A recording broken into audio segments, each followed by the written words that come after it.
Hello guys, welcome to my channel. बहुत बहुत स्वागत है आप सभी का मेरे चैनल पर। आज हम एक जनरल कलेक्टिव रीडिंग कर रहे हैं और टॉपिक है who is jealous of you and why. कौन जलता है आपसे और क्यों।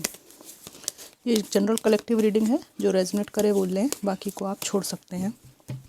चलिए शुरू करते हैं। Divine ancestor master spirit guide, messages को निकालने में मेरी हेल्प कीजिए। Thank you. जजमेंट,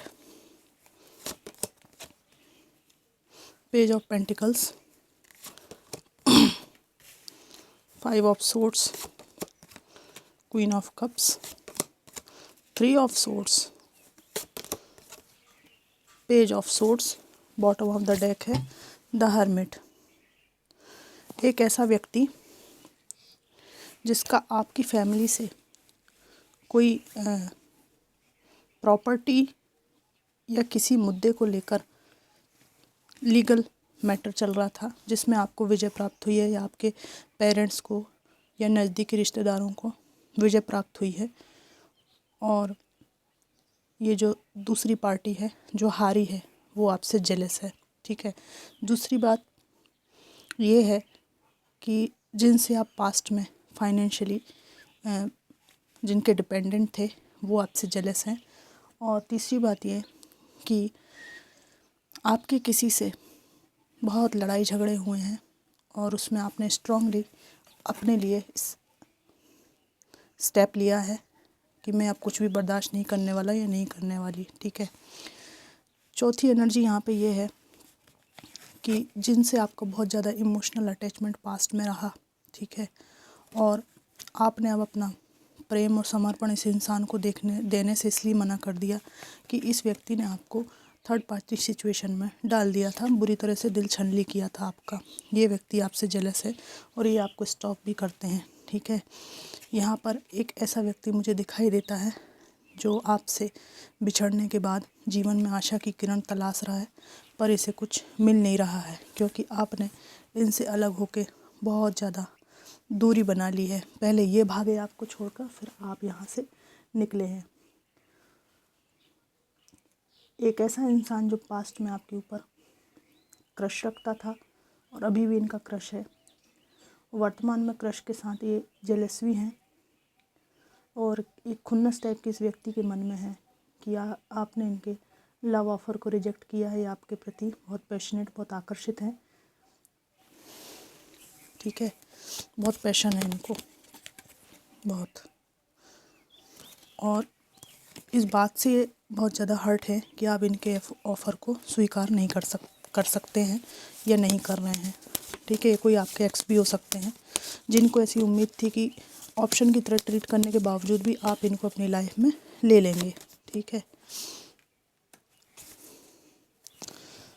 इस व्यक्ति के जीवन में बहुत सारे मल्टीपल रिलेशन हो सकते हैं और ये व्यक्ति बहुत मतलब चमक दमक के प्रति आकर्षित होकर बहुत ज़्यादा रिलेशनशिप्स में जंप करने वाले इंसान हो सकते हैं फॉर सम ऑफ़ यू। और आपने इनको फटकार लगाई है या बहुत ज़्यादा लड़ाई झगड़ा हुआ है, इनका आपके ऊपर क्रश है, पर ये इस बात से जेलस हैं कि अब आप इनको वो ओहदे पर नहीं रखते, उस नज़र से नहीं दिखते। यहाँ एक अधेड़ उम्र का व्यक्ति भी मुझे दिखाई दे रहा है हर्मिट में, जिसकी उम्र जो है ढल रही है और इनके लव ऑफ़र को आपने एक्सेप्ट नहीं किया है और या लव ऑफ़र आपको देने के रास्ते ढूंढ रहा है और इनको लगता है कि आपके योग्य हैं। कोई अधेड़ उम्र का व्यक्ति, और किसी भी तरह ये आपके लायक नहीं है, आपने इनको एहसास दिला दिया है। इस तरह की बात यहाँ पे हो सकती है। और आपके रिजेक्शन को पाकर ये अपने आप पे, अपने गुस्से पर, अपने ईगो पर काबू नहीं कर पाया, बहुत हर्ट हुआ है, इसके अहंकार को चोट पहुँची है। ठीक है। तो पहुँचने दीजिए। ठीक है। हम किसी को ऐसी थोड़ी अपना लेंगे, हमें जो उचित लगेगा वही करेंगे। आपने इस व्यक्ति को डिफरेंसेस का एहसास करा दिया है कि इनकी सोच और आपकी सोच में बहुत अंतर है। कोई आपके एक्स भी हो सकते हैं जिनमें और आप में एज डिफरेंस हो। ठीक है। इस व्यक्ति को इस बात की जलन है कि मछली फंसते फंसते मेरे हाथ से निकल गई, इसलिए ये झुंझलाहट में है। इसके अलावा एक इंसान ऐसा भी है जिससे आप लव रिलेशन में पास्ट में रहे, हो सकता है इनका अपना परिवार रहा हो या आपका अपना परिवार था, उसके बाद भी ये रिलेशनशिप रहा है। अटेंशन सीकर वाला ये इंसान रहा है। हमेशा ये बात पसंद थी इनको कि आप इनके आजू बाजू घूमते रहें और आपका दायरा बड़ा ना हो। और इन्होंने आपकी जो सहज ज़िंदगी है, सोसाइटी में रहना, घूमना दोस्तों के साथ, उसके प्रति एक इंटेंशनली एक एटीट्यूड रखा हुआ था कि आप सभी लोगों से कट ऑफ हो जाओ, ठीक है। कोई आपको सही सलाह देने वाला मित्र रिश्तेदार ना रहे, ताकि इनकी टॉक्सिसिटी से आप छूट ना पाओ।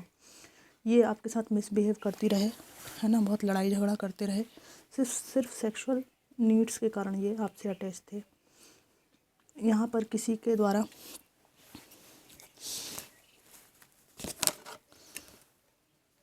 आपकी मेहनत की कमाई लूटने की भी एनर्जी है, ठीक है। ये सेक्सुअल एनर्जी वाइब्रेट करते थे बहुत ज़्यादा, ठीक है। यहाँ पे डेविल भी आया हुआ है, तो मेहनत की कमाई लूटने का बहुत यहाँ पे है। कोई व्यक्ति ऐसा रहा है जिसने काफ़ी पैसे आपके लेकर वापस नहीं किए हैं, और ये कोई पैशनेट पर्सन है आपके प्रति, और इसकी नेगेटिविटी ने आपके जीवन को बहुत तहस नहस कर रखा था। और किसी अच्छे फ्रेंड या किसी एक सहारे ने ही आपको इनसे बाहर निकाल लिया है।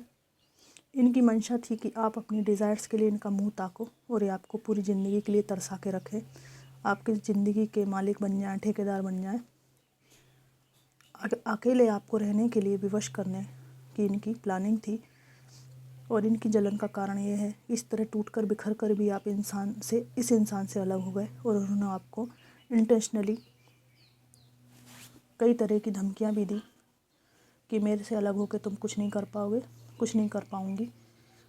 और आपको ऐसा भी महसूस होता था कि यही आपके उद्धारक है, ये अगर आप इनको छोड़ देंगे तो आप कुछ नहीं कर पाएंगे। ये एक मैनिपुलेशन वाला गेम खेला करते थे, और इस कदर आपको फंसा के रखा था कि आपको कुछ समझ में नहीं आता था कि आप कहाँ जाएंगे, क्या करेंगे। अंत में इस व्यक्ति के प्रति आपने इमोशंस अपने ब्लॉक कर लिए, ऑलमोस्ट ख़त्म ही कर दिए। तो इंसान को लग रहा है कि जो इनका उद्देश्य था वो पूरा नहीं हुआ। आप अपने दोस्तों परिवार वालों के साथ घुलने मिलने लगे हैं, ठीक है। फाइनेंशियली इनकी स्थिति वहीं हो गई है, क्योंकि आप इनको चवन्नी नहीं दे रहे हैं। अब ये फिर वही प्यार का गेम खेलने का सोचते हैं, लेकिन आप जो है ये सब जो ड्रामा है ना, ये जो बार बार करते, इससे बाहर निकल गए हैं। आपकी शक्ति बढ़ रही है, जिससे इनको लग रहा है कि आपने इनका घटियापन सबको बताना शुरू कर दिया है। और इस बात को सोच कर इस व्यक्ति के प्राण निकल रहे हैं कि आप इसके चंगुल में दोबारा नहीं फंसेंगे। इसकी रातों की नींद उड़ी हुई है, ठीक है, ये मैंने बताया ही है, ठीक है। जिस भी पार्टनर के साथ ये रहते हैं उसको एक थर्ड पार्टी में व्यक्ति ज़रूर डालता है। और इनकी ये जो राजनीति है, ठीक है, आपने अच्छी तरह समझी है, तो इनको ना ये पिंजरे से पंछी उड़ गया, उसकी बहुत झल्लाहट है। और आपको आगे बढ़ता हुआ देखकर ये व्यक्ति बहुत दुखी है।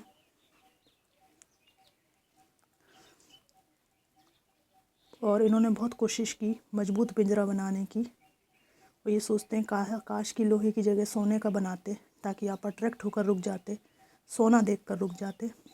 आपको लॉलीपॉप पकड़ाते रहते ये लोग, ये जो टॉक्सिक एक्स हैं आपके। लेकिन अभी आपने क्या किया कि आपने कहा कि ना लोहे का चाहिए पिंजरा, ना सोने का चाहिए, मुझे पिंजरा नहीं चाहिए। अगर आप इनसे सेपरेट नहीं हो, डिवोर्स आपका नहीं हुआ है, तो ये वापस आना चाहते हैं, लेकिन आपकी स्ट्रॉन्ग बाउंड्रीज़ के कारण इनको आप आने नहीं दे रहे हैं।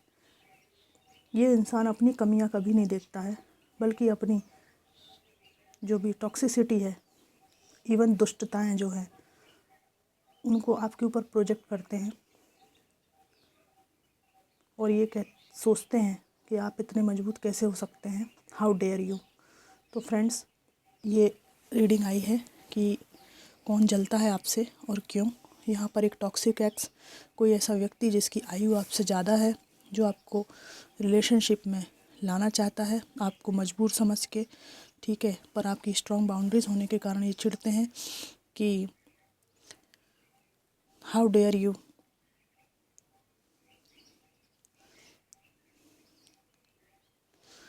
मतलब अगर आप सिंगल हैं तो आपको इनको एक्सेप्ट करना ही चाहिए। अगर आप मुसीबत के मारे हैं तो इनको एक्सेप्ट आप करेंगे ही करेंगे। इस तरह की धारणा वाले व्यक्ति हैं।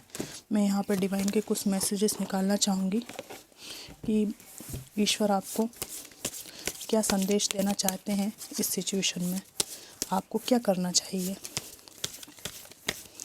Divine ancestor master spirit guide मेरी हेल्प कीजिए। Thank you.